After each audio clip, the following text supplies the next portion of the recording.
back to another English episode of the podcast. I'll give a little story before getting to the episodes. A story time. So basically, about a few weeks ago, at around 8 p.m., I have excruciating stomach pain. So bad. I literally had the worst stomach. I've never had worse stomach pain in my life. I'm sweating my full bodies, like covered in sweat. I was like crawling to the bathroom. That's how sick I was. I took some pills to help in my digestion, but none of it really worked out, unfortunately. It lasted about 4 to 5 hours. No, almost 6 hours, I think. In fact, I still didn't feel 100% recovered the following day. The pain was so intense to the point where I couldn't even sit or lie down properly for almost the entire night. Like all I could do was just do like a little self-abdominal massage, focus on breathing, inhale, exhale, constantly sip on water, and patiently wait for my discomfort to ease. Well, obviously this isn't the first time I had these cramps. I feel like it seems to happen once or twice a year without fail. Like I vividly remember last year experiencing the same agony, which was completely debilitating that I had to take a sick day off. I'm not gonna lie, it was god awful. But thankfully, this time, it wasn't as severe as last time, but the pain was still intense. So when I was in the midst of my pain, I sort of decided to figure out what the actual root because of these issues, because it was just so hard for me to fully comprehend it, because, you know what I had for dinner that day? I had an egg soup. And 10 minutes into it, the pain immediately kicked in. Imagine your body like having a bad reaction to egg soup. Hello? I'm trying to do good things for my body. I'm trying to have like food that I could easily digest. Like what the F is up with that? Like if I was eating a burger and gave me a diarrhea, of course it gives me a diarrhea. But no, I am eating egg soup. The amount of food that gives me stomach pain is like really sucks. It almost like life-ruining sucks. The majority of the food I eat on a frequent basis hurts my stomach. For example, sushi. It absolutely rips up my stomach part, which is such a recent thing. It never used to be like that. I used to love sushi. Sushi has always been my favorite food. I'm sucker for sushi, but for some reason, at some point, it started causing discomfort. I guess it's because cold.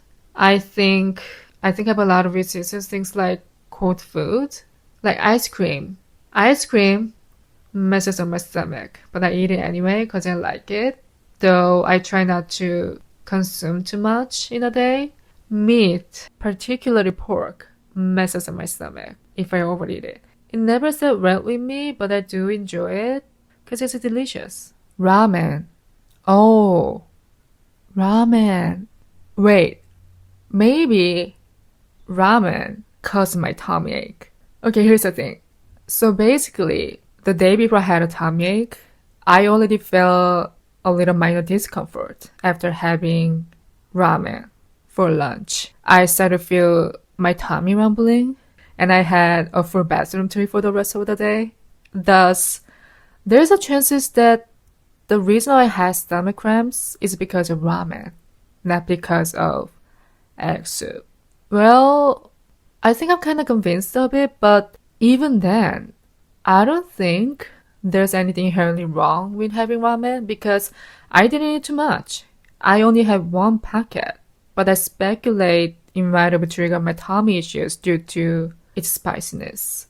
It was actually quite spicier than the regular kind. However, I didn't even anticipate being problematic considering I have a pretty high tolerance for spice. So I'm still somewhat confused by it because it would make sense if I consume something like potentially harmful or prone to food poisoning, like a raw fish or food left out too long.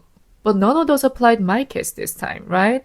So perhaps ramen intrinsically doesn't agree with me.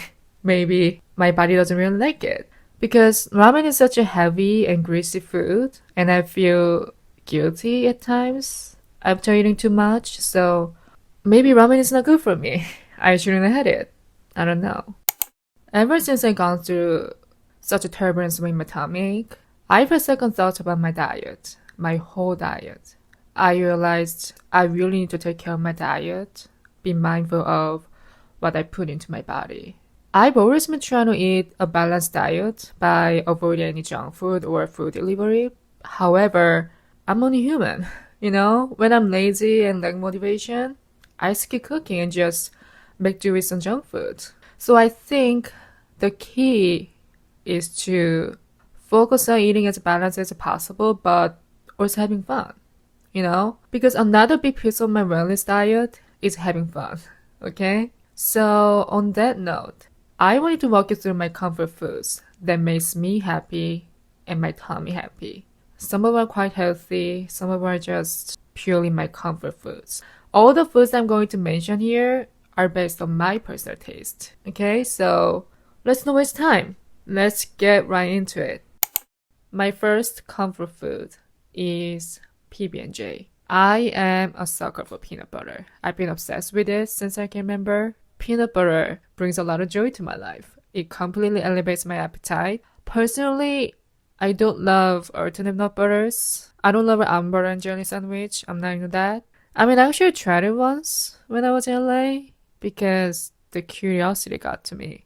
I bought a mixed nut butter, which is type of the nut butter that like has the oil separate on the top. And if you all know how hard it is to mix, every time I try to mix it, I was struggling so hard to try not to drip it on my clothes or my countertop, which is so inconvenient. That actually influenced my preference for peanut butter itself. When it comes to peanut butter, I do prefer smooth over crunchy because I think crunchy peanut butter is very hard to spread right onto a sandwich. I think as a crunchy peanut butter is like really difficult to spread, especially if you use the one that's like cold coming out of the fridge or something. So I always go with the smooth one. I'm gonna share my favorite pb&j combo. My ultimate, most delicious peanut butter and jelly combo is white bread, number 1. Number 2, the jam. Mine is Smucker's Concord Grape Jam.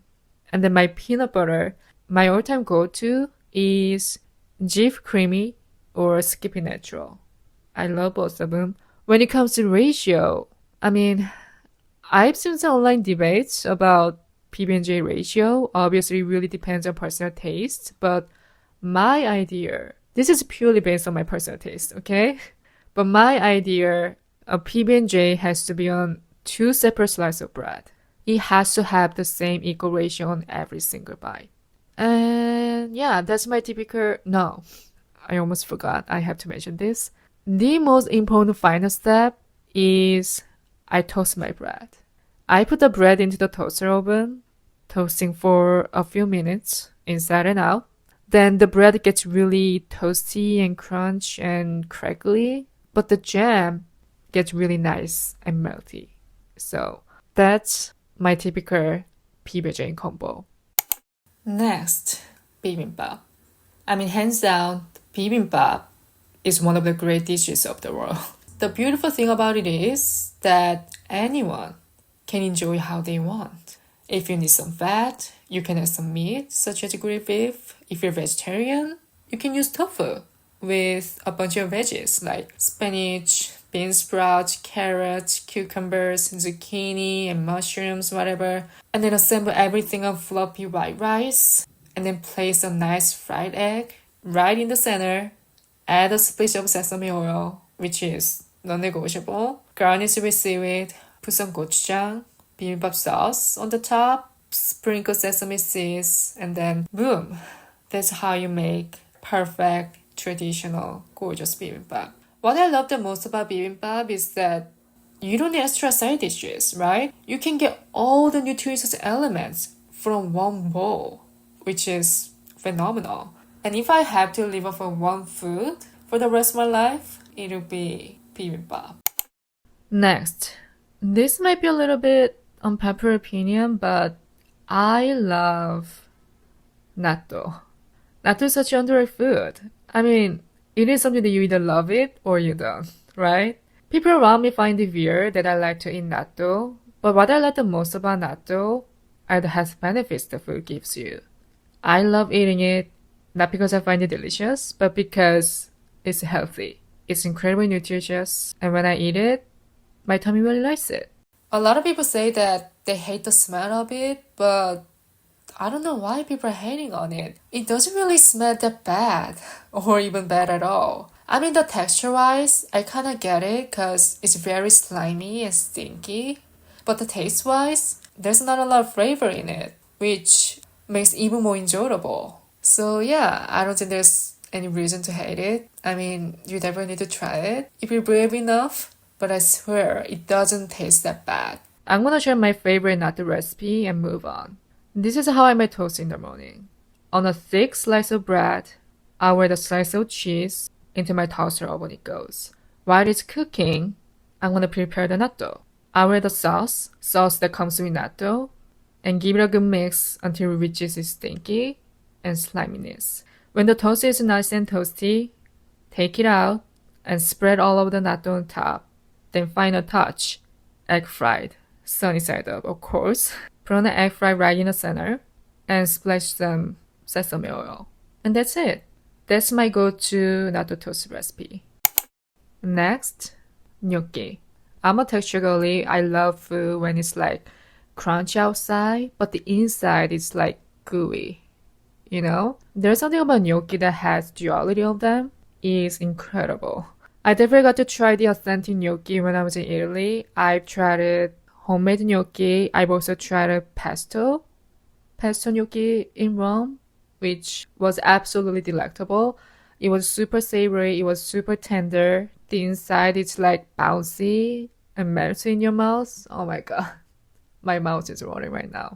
Also, the fact that gnocchi is made of potato really makes me calm. There's something about gnocchi that has soothes my tummy. You know, I mean, such an intangible feeling, but gnocchi is so much comfort food for me. Last but not least, bean sprout soup, aka 콩나물국. As a Korean growing up in a Korean household, 콩나물국 was like essential soup. I think it's one of the low maintenance dish in Korea. It is so easy to make and budget friendly.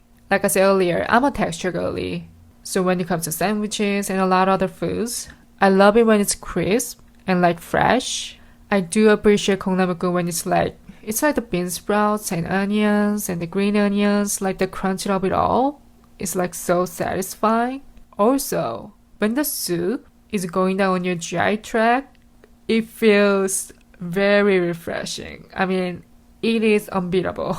So I can totally appreciate that. Especially when I don't feel well or have a severe tummy ache like I had the other day. The only thing that makes me feel even remotely alive is 콩나물국.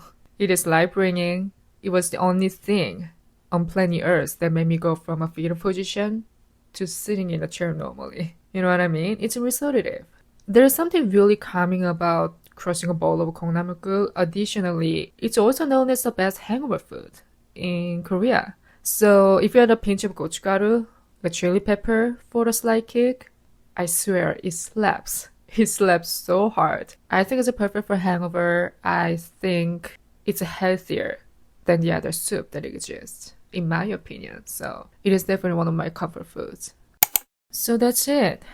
That's sort of my comfort foods, okay? You know, we covered a lot of things here, and I definitely missed a bunch of stuff too. I mean, there are so many foods I like that I couldn't share today, so I may or may not make a series where I share all my favorite foods in each category. It could be hangover foods, Korean foods, Mexican foods, American dishes, Italian dishes, whatever. I mean, the possibilities are endless here. So let me know if you're down to listen to it. But I think I'm going to talk about my coffee preference next time. What do you say? I mean, as a big coffee lover, I couldn't live without coffee. Coffee has always been a big part of my life. So yeah, I may share my coffee preference next time. Anyway, that's all I have to say. I hope that you enjoyed it, and if you did, new episodes of Love Being Alone every Thursday. You can stream anywhere you stream podcasts. You can follow Love Being Alone at Love Being Alone on Instagram. You can follow me on Instagram at YESLNX. Thank you all for listening and hanging out. It was my absolute pleasure, and I hope that you enjoyed it and had fun with me. And if you did, tune in next week. Talk to you soon. Bye.